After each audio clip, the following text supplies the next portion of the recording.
The following podcast contains real reviews and the ridiculous reactions of two would-be oracles of the internet. The opinions expressed and presented are mere musings, so please humor their hijinks with a laugh and not by taking anything they say seriously. Seriously.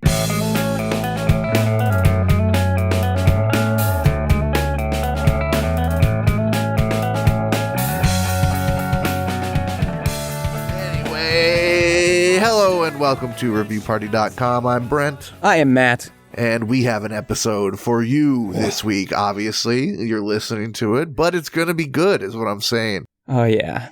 Oh, yeah. We got reviews. We got them from places like Kohl's.com, Kmart.com. JCPenney.com. JCPenney. Honestly, JCPenney's probably got some fire. And we talk about those internet reviews, and then we make funny after it for a little bit. Confirmed. And it's good stuff. Did I cover everything? That's it. Yeah, that's the grand scope. That's everything. So I'm gonna just read a frickin' review. Dive on in. And this one's kind of got a certain je ne sais quoi to it. Jenny. I can't quit you. From Amazon, National Geographic, jumbo cardboard building blocks, 30-piece extra thick cardboard bricks for kids. Build a castle playhouse, indoor playhouse, large building blocks for kids, giant blocks.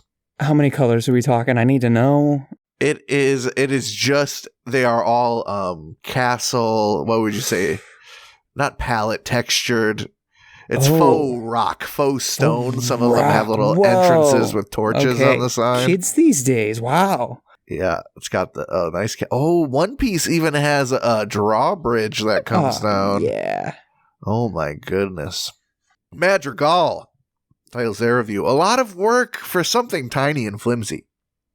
They write, first of all, read specifications very carefully. 6 inches is the biggest block. These are too tiny to play in.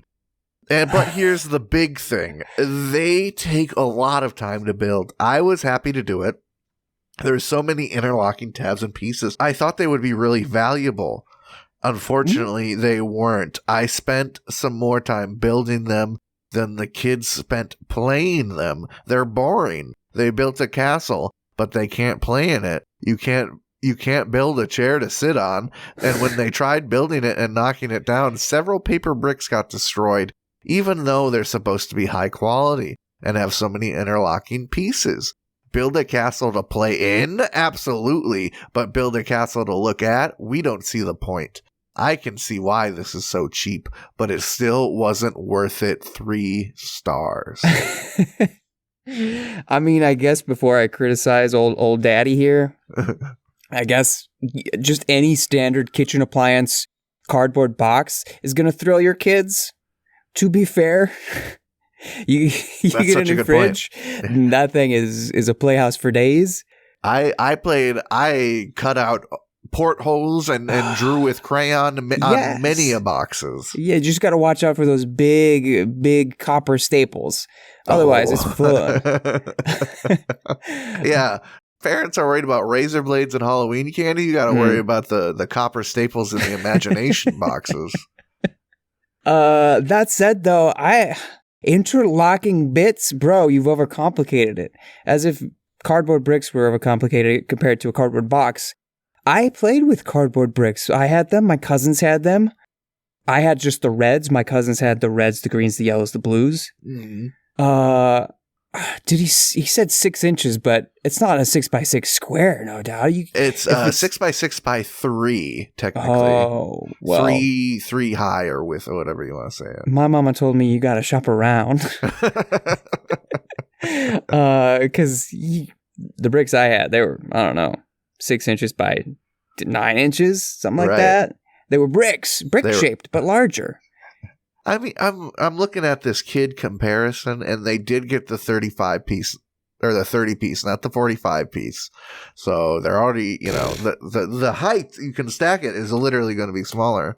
But I imagine these are pretty accurate. This picture I sent Matt, it's a little kid next to the thing. It looks like not bricks, just normal. Yeah, rough hewn stonework. It looks like a playhouse that they can knock down. Right. but it cannot withstand the Godzilla style imagination teardown. I mean, for this, it wasn't what I thought it was. I guess I'm gonna say it wasn't what I was imagining when I heard bricks, cardboard bricks. This has its purpose. I could imagine making all sorts of castles and just chucking things at them, chucking my Beanie Babies at them. Oh, this is a perfect sort of carnival. Set up a structure. Play, what's that freaking game the kids are crazy about? Flying pigs? Pig fly, slingshot bricks.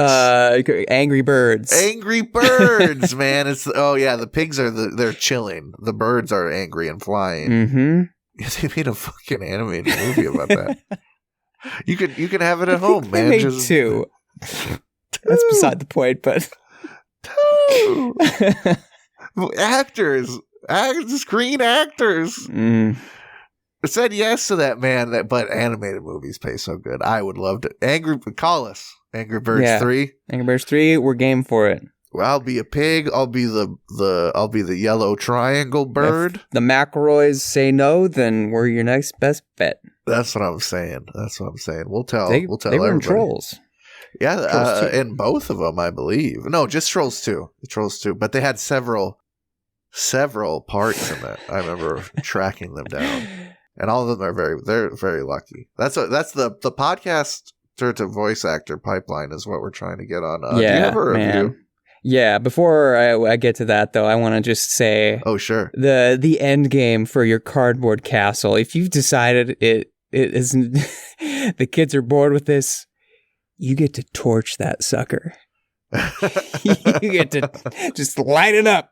You're saying this is, if the cardboard castle fails, you have a pyre. Yes. For the ugly Beanie Baby. I mean, I remember those bricks stacked in my playroom. They take up space, so. Sure. When your brickin' days are done. Light 'em up. Anyway. Speaking of Brickin' Days, I have an IMDb review of Popeye the Sailor. This is the 1933 debut short for Popeye. Oh. Technically, is actually a Betty Boop feature from what I've told. And they just sort of, Betty Boop has a cameo more than anything else, but Betty Boop was established at the time. Right, this was a feature on the Betty Boop show, perhaps, or whatever. Yeah, because Popeye had just been a comic prior to that. Anyway, this is a review from Mosley. And Mosley titles the review, Ambivalence Hangs Over Enjoying This Series. And they write, I'll start off by saying what incredible artisans and craftspersons Fleischer, Seeger, and Co. were. They achieve a type of brilliance that even Disney, during that time period, doesn't quite match. Now that said, I seriously doubt I would allow children to watch even though I did. It's just too violent, and the consequences of the extreme nature of it is played for laughs. Popeye's world in the cartoon is an impoverished one, and it is heavily suggested that the violence is a necessary part of that environment. I see it as part of life during an economic depression. Everything is heightened. Gender roles, racial stereotypes, and a sense that the rug has been pulled out from under all the characters. They change jobs a lot. Spinach takes on a weird quality, and I thought about street drugs being the actual little helper that Popeye may be using. PCP, anyone? Shrooms? Crack? Crank? 6 out of 10. I think there's a little tongue-in-cheekness in the review, of course. But to take it at face value, they said it, right? In the cartoon world that Popeye lives in, I mean, that says everything you gotta know right there. Very true. It's a cartoon. Yeah. In the world of the Angry Birds, things are pretty dire, right? These pigs came out of nowhere, and now it's life or death with your body literally on the line. I don't think I can, in good conscience, allow my children to touch the Angry Birds application. A post-apocalyptic world depicted would shatter their weak psyches. frankly, I think it's actually a reflection of society today. Our fears of the others invading our lands. What are these wood blocks, if not metal borders between countries and nations? And our youths are being flung pell-mell, hell's bells to their death. Disgusting. I am taken aback by this. Whoever was forced at gunpoint to make this unabashed, disgusting excuse for art, my heart goes out to them. Now, I played the game as when I was a kid, but yeah, this feels a little Jonathan Swifty now that I'm thinking of it. A little modest proposal. Yeah, if we're gonna get lit nerdy, I really hope so. The spinach thing was the red flag for me. Yeah, I'll see if I can quickly. But what they did hit is. It is hard to watch some old cartoons and see some nasty racial stereotypes. Yeah, there were some other reviews that commented on that from the rest of the series. Yeah, that is tough. I know my partner really likes newspaper comics, Popeye's origin being there. At the same time, depicting the same terrible, awful, people have to change jobs and not have a good time, Great Depression, is Nancy Comics. Okay. You can picture the little girl with the little cartoon eyes. She's got like a little 1950s 5-year-old girl perm. Yeah. That little bow. Yeah. Yep. She's got her little boyfriend Sluggo, who's got the long pants and the plumber hat on, and he's bald. His dad's a wanderer, but yeah, she was reading through the archives. There's a couple of cute little comic strips with some racial slurs in it. So, oh no, it's hard to see it as innocent as it is. It's a different time, unfortunately. Well, spinach don't make you racist, though. I know that. I don't think so. I did see a Popeye comic. It said Popeye was saying something like, "There ain't no difference." That's not how Popeye. There ain't no difference between normal people and people that draws comics, except you draw picture goods and you got a screw loose in your head. And then the guy was like, "Oh yeah." He's just like, "Yes, that's true." I just remembered why I grabbed that review. Because Popeye's in the public domain now. We can do with him what we want. Oh, he's our little bitch. Yeah. Oh, that as excited as I can't get excited about public domain anymore because I know there's going to be some schlocky garbage horror movie that like people are going to talk about for some fucking reason. Like, just let those be on the fucking $2 shelf at the video store where no one looks at them and talks about them, where it always has the tape behind the display. And you might say those video stores like that don't exist anymore, and I would say exactly. I have a review. This one was submitted by voice of the show, Chris Barucher. Thank you, Chris. I hope you enjoyed your Christmas. What did he say? What was Chris's comment? I think we should. Chris said, "The panache, the verbosity, the length." To this one. Okay. I've heard Chris exclaim those many a times. He's a length guy. This is for a Google review of Cinderheart Gaming in Oak Brook Terrace. Okay. Somewhere we've been visiting a little bit lately. Yeah. I could check that place out if it sounds good. Might be right by Didka's. Yeah, absolutely. There's a Giordano's right by there too. So, that's what a 1-2 punch. Anyway, TJ Maxx, this Cinderheart Gaming is what we're talking about. Francis Warrenberg writes, "Cinderheart, what an unexpected, intensely enchanting experience. By far a most impressive shop, every wall lined with an extraordinary selection of interactive games, collectibles, trinkets, and mystery items for every age range. Upon perusing, it seemed as though most of the relevant fandoms were represented in some way, from gaming classics such as World of Warcraft and Dungeons and Dragons to mod fandoms such as Yu-Gi-Oh!, Pokemon, One Piece, and My Hero Academia. Oh, mod is short for modern? Come on, man. What a fun, eclectic array of board games. I was tempted to pick one up, but opted for a unique, artfully crafted One Piece starter deck instead. Referred to attached media. I deeply appreciated that while there was a broad selection thematically geared towards the more accelerated gamer, there's also simpler board games available, appeared to be equally exciting for those of us who are still a bit new to the scene. Just a notation, tons of clearance and incredibly fair pricing. Also an optional survey with opportunity for discounted checkout available at the register. From attached media, you will notice the wonderfully organized shelving, whereas many gaming stores tend to be a bit overcrowded. Cinderheart is quite easy to navigate, +5 for kid friendliness. A few additional facets of this shop that solidify it as a must return in my book. Friendly, warm service, exclusivity of merchandise, on-site events, and a spacious game room for a large party. For the inexperienced gamer or those new to the particular fandom, there are tons of starter decks available and a vast selection of phenomenal fun merch, such as plushies, minifigures, mystery packs, etc. Upon concluding, for the sake of post-length, I must emphatically mention what an incredibly beautiful layout to the entire store, craftsmanship of every fixture, excellent. From lighting to interior decor, the overall design of Cinderheart amplified atmospheric quality and thereby the shopping experience.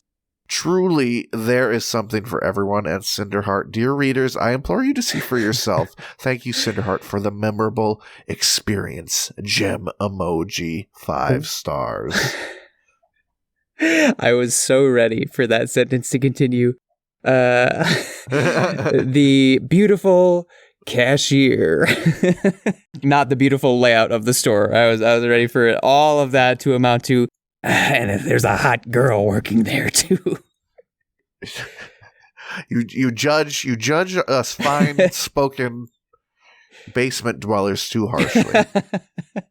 You've caught me red-handed, yeah. The furthest thing from Francis's brain is the female form. There are fine boxes, and there are various cardboard squares containing delights to look at.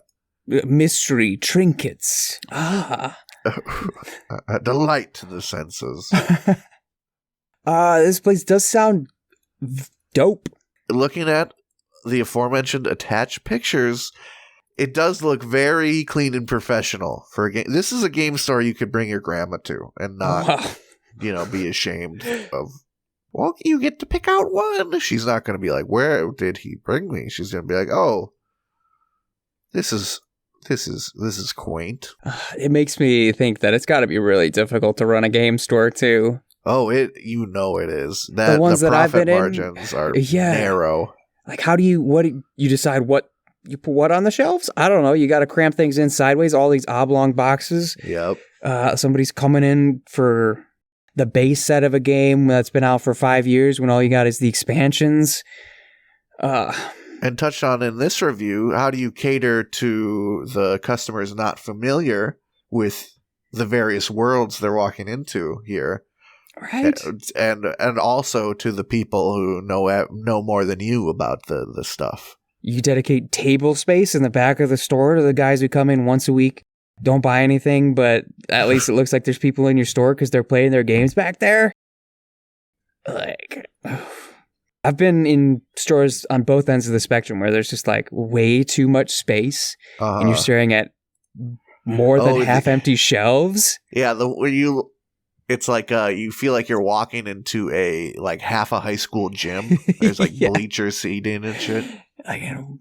Okay, they're either ready to close in 2 weeks or something else is going on here. Or there's Rompus Room every Saturday from 3 to 6.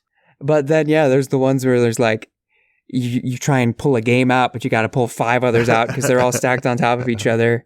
Yeah, the old record store sort of vibe.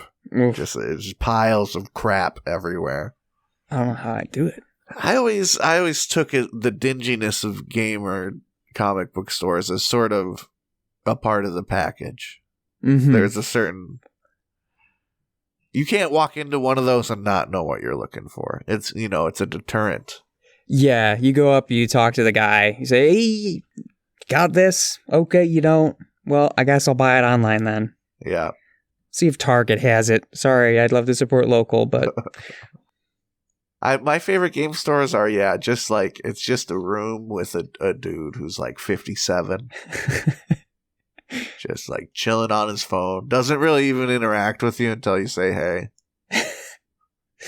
Yeah, that's like an arcade near me. Like, guy's just sitting there at the front. He could be doing anything at all. I have no idea what he does, but you just walk in the door, you walk past him, and then all the stuff is there that you need.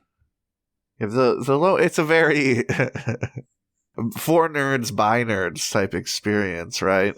Mm-hmm. Max respect, like we've said, to this very fancy, beautiful, clean looking place.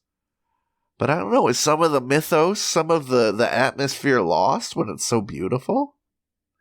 I think maybe a bit, yeah. Yeah, just a bit. Yeah, I'm trying to remember. Actually, now, wow, memories are flooding back to downtown Kenosha, going into a store that was much more like games and miniatures based, and just like walking back further, deeper into... It was one of those old downtown historic buildings. Yeah, is that the one where it's kind of like... It's a building and there's just two streets. Like it's like on the street forks and the building is in the middle and it's down like a that way, long library looking building. When you're inside. I think so. Yeah, but there's like, I remember going back in some almost closet, like just looking at whatever Warhammer 48,000 things they had. And that's the experience I want. I want to be going from the natural light outside to suddenly under fluorescence. Right. And then reemerge through the more gift shoppy area where I can buy a cool pencil with an orange shaped eraser. Right. You want to feel like if you take one wrong turn, you could see Mr. Tomness playing in the snow. Yeah. With some 40K miniatures. You play orcs? Do you want to set up? That's how Mr. Tomness talks, I'm pretty sure. Yeah, it's legit. He was the guy.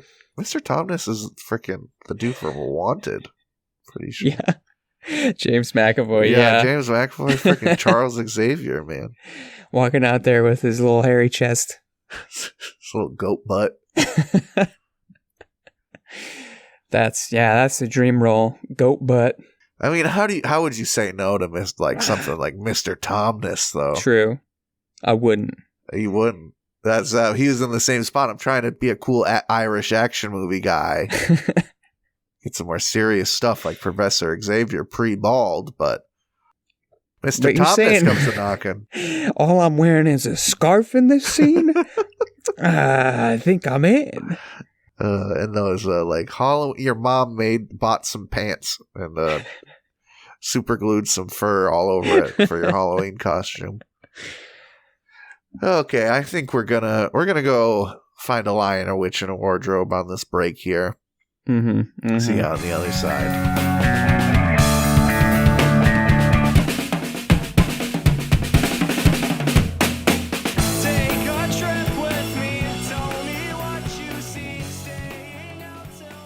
Hey everybody, thank you for listening to our lovely little podcast. If you'd like to go above and beyond in supporting our show, or have the most fabulous conversation starter since sliced bread, go to reviewparty.com. Click on shop and explore some fabulous t-shirt designs. Where's your favorite place to wear a t-shirt? On my body. Mine is at the store. That is a good place to wear a t-shirt. Reviewparty.com. Click shop. Why stop there? Don't stop now. Don't stop me now, because I'm buying a t-shirt. I'm buying a shirt. Ladies and gentlemen, welcome to the second half of the episode, and welcome to Bump, Bump, Bump, Bump, Bump. I don't remember if this is the song that I did for this. 5-star review, the game. Oh, I don't. Ooh. There might not even be a song. I don't know. It's been a long time since we've done it, I feel. What's 5-star review the game? Hey, it's weird. We were just talking about a game store, and I had this planned. A 5-star review is a game you might find in a board game store if you're lucky, if you were born under the right stars. It's kind of like Trivial Pursuit, only it's all about internet reviews. Okay. I am one of few known owners of this game on the planet Earth. The rest of the games, I think, were jettisoned into near space, not outer space. So you might be able to snag a copy if you're lucky. There is it looks like one left in the stock order on Amazon right now. It's got 3 reviews for it only. So I'm one of 5. Yeah, someone found a mysterious box in the desert somewhere and decided to share. Boom, boom, boom, boom, boom, boom, boom. I've seen it in the wild once. The 5-star review, Jumanji. That's a great bit. I do want to see if anyone has added to the Board Game Geek page where I left a review. Oh, there are 4 reviews there as well. Okay. So yeah, 5 people own this game. Anyway, it features questions from categories such as historical howlers, fill the blanks, mystery basket, 1-star wonders, and facts and stats. So we're going to go through each of the 5 categories to see if Brent is a review master. Starting out with our facts and stats card. It reads, true or false? The 2011 ultra-low-budget independent movie Friction received over 1,000 one-star reviews on Netflix before it turned out that the platform was streaming the wrong movie. I feel like, why would you make up that story? That's true. That is true. That is a very specific instance as well. That may be worth upon further review at some later date. So I'll keep that card. That's so funny. I always think about when I mess up at my job and sort of the ripple effects it causes. That's a big one. That's a big mess up. That is bad. Yeah, at that point, I don't know, 2011 Netflix, it was a little wilder back then. Sure, that's true. It was a different game. It was a better game. It kind of was, yeah. They weren't just shoving their own stuff down everyone's throats and saying, oh, it's the best movie in America. We'll buy other stuff to make you buy to get our platform, but we'll get rid of it in like a month. Yeah, people are watching it. What can I say? They freaking took off Wilfred mid-watch, bro. I'm still mid-season 3, man. I don't know what happened. That's rough. Moving on to the 1-star wonders. The question reads, what earned this 1-star review? Quote, it was definitely too long for me, and I got tired. A, the Bible, B, the Great Wall of China, or C, the Lord of the Rings movie trilogy. I'm just the Bible and Great Wall of China are very funny answers for sure, but I'm going to just say that's a Lord of the Rings. It was the Great Wall. Okay, someone's a jokester. I don't think the whole Great Wall is passable anymore. Yeah, they got dudes with they got little strings with little caution tape in front of little areas. You can't walk the whole thing. Yeah, it's all messed up. It's ancient. This is from the mystery basket. It reads, what got this 3-star review? Quote, everyone was sleeping when I passed by. A cemetery. B, a hotel. C, a tent. We're just going to say hotel because we got jokesters writing these trivias. We do, but we got worse jokesters than that. It's cemetery. Come on, man. Yeah, that one stings me a bit. I'm sorry. It's okay. Hey, that's the fun of this segment. We get to roll with the punches of the good and the bad of this game. I feel confident in your abilities for the fill the blanks question. Complete this review of the book 1-star reviews, the very best reviews of the very worst products, 2014. Quote, only seems fair to give it blank. Only seems fair to give it A, no stars, only seems fair to give it B, 2 stars. Only seems fair to give it C, 1 star. Okay, come on. That one writes itself. It's 1 star. It's 1 star. It'd just be a strange logical fallacy if it was either of the other two. That would be twisting the fabric of the universe. Yeah. And that, man, it just makes me... People are making books out of reviews and making money off of that stuff. What the heck? Here we are doing the hard work of reading the reviews for you. We could just be copy and pasting this and self-publishing it on Amazon. And somebody give it a 1-star review and be like, hilarious. This is the best book I ever read. We're going to tank your business. That review gets put into a board game that is then sold. Man, spiraling. I'm spiraling. Not good. Last question. Historical Howlers. What book was rejected by an American publisher as, quote, a dreary record of typical family bickering, petty annoyances, and adolescent emotions? A. Anna Karenina. B. Catcher in the Rye. C. The Diary of Anne Frank. Oh, Diary of Anne Frank's so funny. It's got to be that one. It is that one. Yeah, that's... I mean, that's the whole good part of the book is it's like a real ass depiction of someone's life and feelings during the scariest time in history, perhaps. Yeah. Typical family bickering. I mean, honestly, yes. Yeah, I saw a production of this last year, and it was like, right now, Anna's kind of annoying. Well, she's a little girl, and she's cramped up inside a house. No wonder she's kind of annoying. Yeah, I had a wonderful Christmas with my family. I still bickered with my sister over soup and stuff. Like, what do you think's going to happen? Well, hey, that was 3 out of 5. That's a passing grade. Yeah, that's true. That's true. They learned something, I hope. What a segment. I 3 out of 5, yeah. I mean, I got overconfident from that first time we did this, and you cleared the deck a couple times. Now it's now the tough ones are left, I think. Yeah. We need more Free Willy jokes. That's sort of my wheelhouse. More Kung Fu Panda reviews saying they need to do it with tigers instead. Man. How long does it take to find these like marketable, funny reviews? We're in the trenches bringing up the slop. Yeah. They got dudes rustling for diamonds. They're not even cool. Anyway, I'll read some slop. Thanks for the trivia.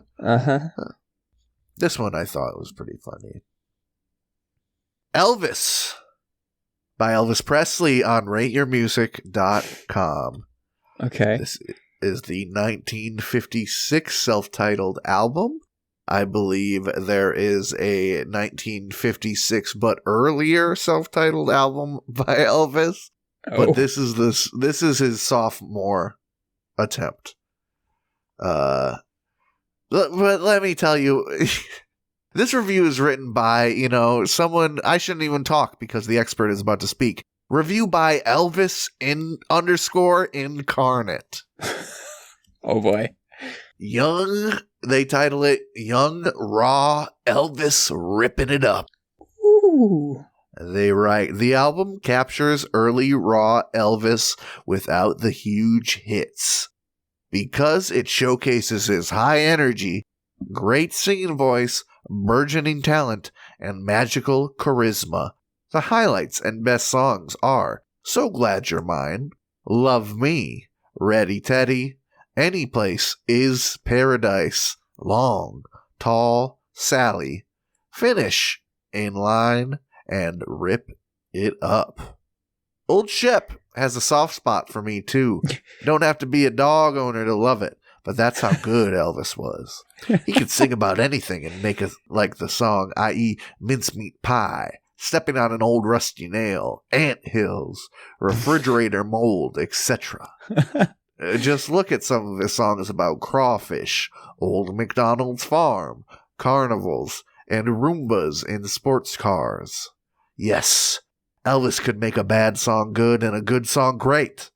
there wasn't the type of explosive talent he had. Oh, that's the type of explosive talent he had. In 1993, the U.S. Post had a stamp contest between young and old Elvis. The young Elvis won. Enjoy, the young king, 5 stars. You think they're going to want to look at old, saggy Elvis face? Old, sweaty, bulbous Elvis? No one, yeah, man, it's. I don't want to see the king like that. On a forever stamp? No, the only time I want to see fat old Elvis is like in like Looney Tunes or something. In freaking Animaniacs. They're making fun of, I want old cartoon Elvis. Real life Elvis on a stamp when he's old and gonna die pooping soon. Mm. That's all you can think when you see old Elvis, is he's about to die pooping. He doesn't have much left in him except he's for gonna that. be eating a peanut butter and bacon sandwich on the shitter, and he's going to die. But young, ripping, raw Elvis Would never die on a toilet. no, not a chance. He'd be out there with Anne Margaret dancing it up in Las Vegas. Absolutely. And if he had to go to the bathroom, his final movement would propel him off the toilet and into somewhere cooler. He'd do the shimmy, he'd do the dance. Boom, boom. I think there's another review that said that this is where it became more about the music and less about the shimmy. Oh, well, I don't know. I just looked at the track listing myself, and I don't know. It's the one reason I clicked on it is it was one of his more higher rated ones overall. But yeah, I don't know. Maybe I'm just a plebeian, but there's nothing jumping out at me too much on here. Elvis. I don't know these. Maybe that's my own shortcoming that I don't know. If I go to Elvis Presly though. Top of the listing, blue suede shoes. From the same year? Come on. I'm going to go for the album with blue suede. 9 times out of 10. The only thing good about, man, I just look at this other Elvis album, and I'm just like, that's just the Clash cover.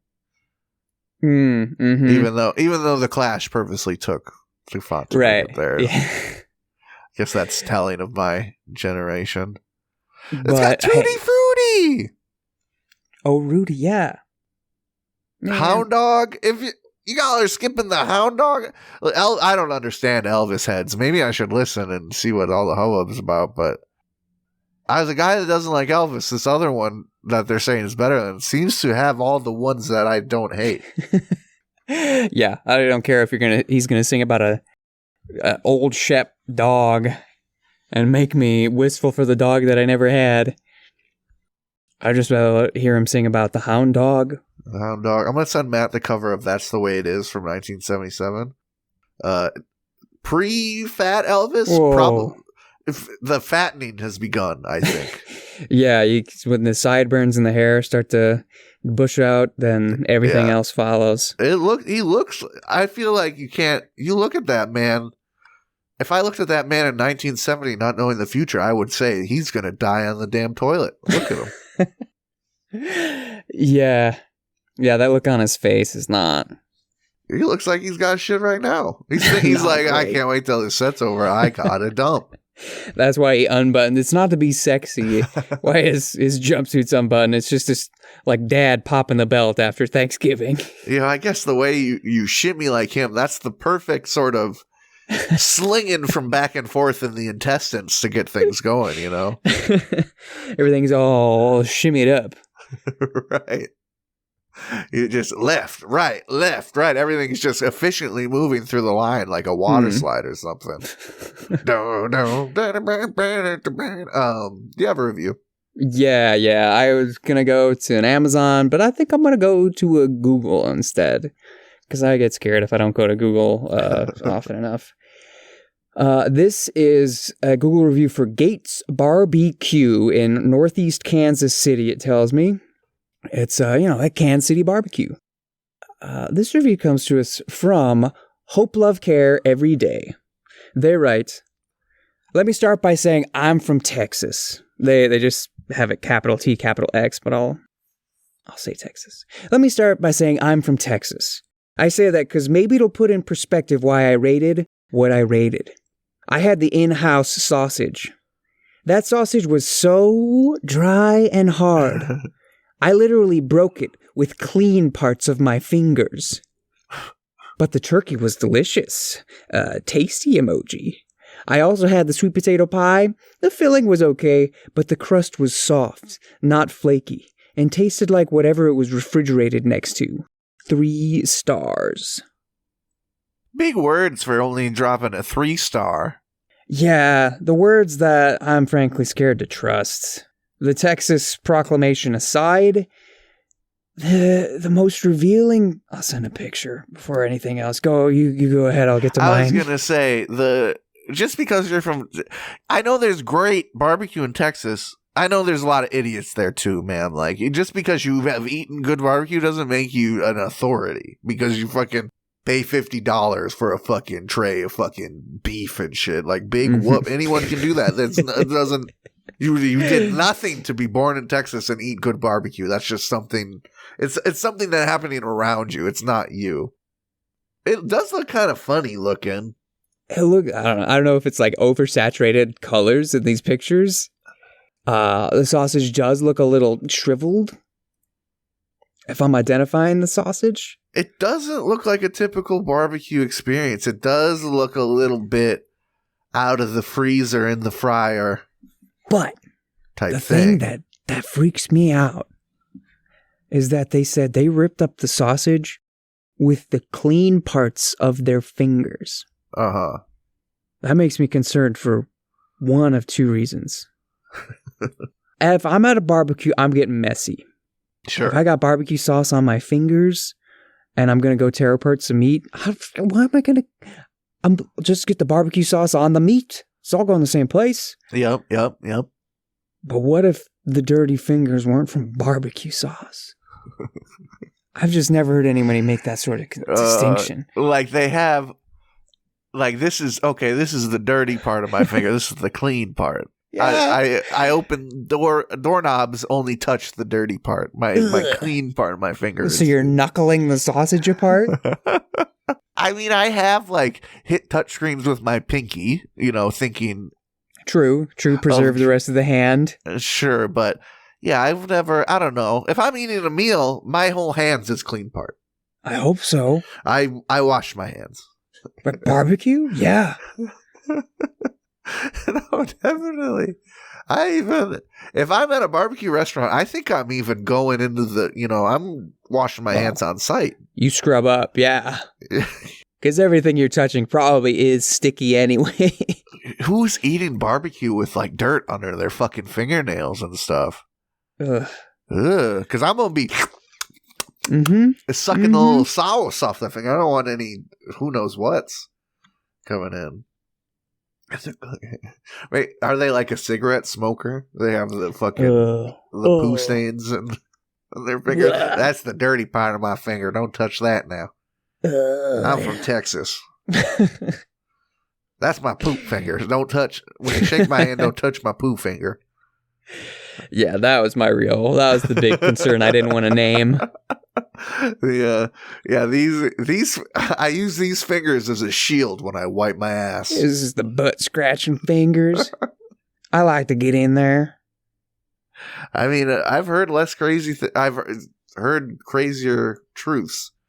Poop knives? I'll never get over poop knives. No. We're not going to get into that on the podcast. Honestly, that's more disgusting than anything. We have no filters. We talk about whatever. I think that's more disgusting than anything we've talked about on this podcast. Yeah, that cultural phenomena. And if you have a poop knife, I'm judging you. If you're like, I'm a poop knife hammer, you guys think it's... you're judged. You're judged. I'm glad you enjoy the podcast. I'm sure you're a great person, but there is a part of you that I'm judging. Is there anything else about this? Oh, she snapped the back, I guess, to the sausage. Yeah, the house-made sausage. It was too hard, and she broke it apart with her fingers. I love a sausage with a snap. Isn't that supposed to be... You're supposed to kind of be able to snap it apart? Yeah. Maybe it was just dry and crusty. Yeah, I can see that. What can you do? I don't know. You can leave a review, I suppose. And you can listen to this podcast every Tuesday. That's right. We got new episodes. Hashtag Tuesday Reviews Day. Thank you for making it to the end of this one. We appreciate you. New episodes every Tuesday. If you want to send in an absurd review for us to make some ha-has over, like Chris did. Thank you, Chris. Thank you, Chris. Please send a hyperlink to the review at reviewparty.com at gmail.com. Include your name so we can throw you that credit. If you want to reach out to us in some other way, shape, or form, hey, Instagram or TikTok at reviewparty.com, Twitter / maybe Blue Sky at reviewpartypod. Hey, I don't know. There's no promise on some of these things. We can promise that reviewparty.com is going to be there for you. It's going to be blue. You're going to find blog posts. You're going to find a shop. You're going to find Johnny 5 if you look hard enough. And you're just going to find the piece of you that's been missing. That hole that's sitting in you, that the wind is echoing through, you're going to find it filled. Slowly but surely. We can hear it too. It's terrifying, man. What do I talk about now? Nosebleeds? Thanks for letting us use your song Bread for Breakfast throughout the episode. Cool homies. If you want to hear more songs like that good one, search Nosebleeds on Spotify. Follow, subscribe, favorite, wherever you listen. Review us on iTunes or Podchaser. If you can leave a comment where you're listening, Spotify has comments now. We're all over YouTube now. You can leave comments. You can also leave comments on the website on each episode too. But yeah, YouTube, that's what I want to mention. We're on YouTube now, big time. Woohoo! Any subscribes over there go huge. We got all the episodes up. If you listen to the episodes on a different platform, don't feel pressured to listen to them there. But we do have fun little shorts that go up almost daily now on YouTube. And any like on there, any subscribe, you don't know how much your power. When you see a little no like, no view video, if you give it one like, you're gonna bring like 100 views to that video at least, and those can spawn more, more likes, and that's what you call viral, baby. You wield unknown powers. Exactly. We're asking you for some help on the old YouTube front. If you could smack the like button, give it a little watch anytime you see a short. That would make us go crazy on that platform. Honestly, it's not too bad so far. So push us to that next level, please. Please. And if you need any motivation to do that, let me hit you with this review for the Matthew T. Scott House. It's a historical place in Chenoa, Illinois. This review was submitted by Eric Martin. Thank you, Eric, friend of comedy. Thank you, friend. Dean McGrath writes, if you like old houses, you're going to like this one. 4 stars. Ooh.